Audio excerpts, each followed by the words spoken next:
प्रिय विद्यार्थियों नमस्कार।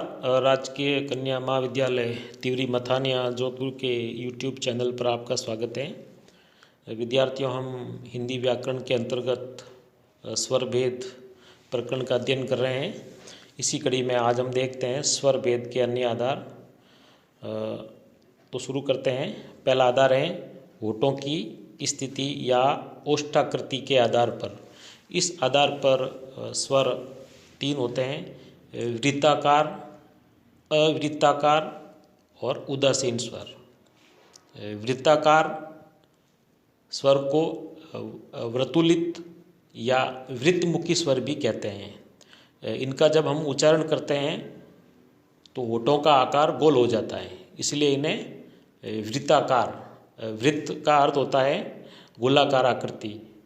जैसे अपन रेखा गणित में पढ़ चुके हैं वृत्त, तो वृत्त का मतलब होता है गोल, तो इनके उच्चारण में होठों की आकृति गोल हो जाती है, तो ये वृत्ताकार स्वर कहलाते हैं। तो ये स्वर हैं ऊ, ऊ, ओ, औ और अंग्रेजी ध्वनियों में प्रयुक्त होने वाला ओ, जैसे कि कॉलेज, ऑफिस आदि में इसका हम प्रयोग करते हैं। फिर है अवृत्ताकार या अवर्तुलित या अवृत्तमुखी स्वर। तो इनके उच्चारण के समय होठ गोल न होकर के वो फैल जाते हैं, यानी होठ गोल न होकर के फैल जाते हैं।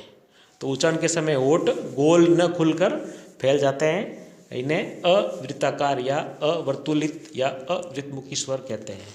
ये हैं आ, ई और री तथा ए और आई।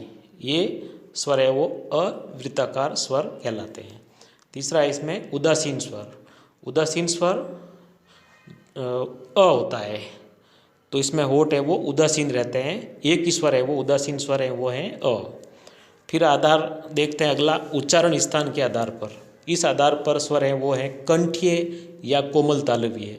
इसमें आते हैं अ और आ, तो इनका उच्चारण है वो कंठ से होता है, इसलिए कंठीय। फिर है तालव्य या कठोर तालव्य भी कहते हैं। इसमें दो स्वर आते हैं ई और ई। फिर है ओष्ठीय। ओष्ठीय का होता है मतलब होठ, जिनका उच्चारण होठों से होता है, तो इसमें दो स्वर है ऊ और ऊ। फिर है अगला आधार है वो मूर्धन्य। मूर्धन्य उच्चारण के समय जीभ है वो मुर्दा को स्पर्श करती है, इसमें एक स्वर आता है वह है री। फिर है कंठ तालव्य।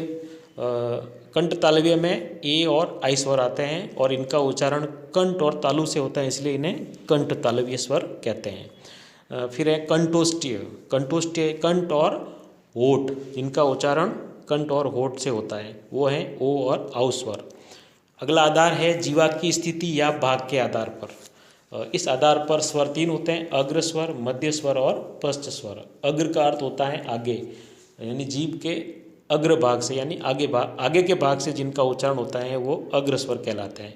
ये हैं ई, री, ए, आई। तो ये पांच स्वर इसमें आते हैं। अग्र स्वर है वो ई, री, ए और आई।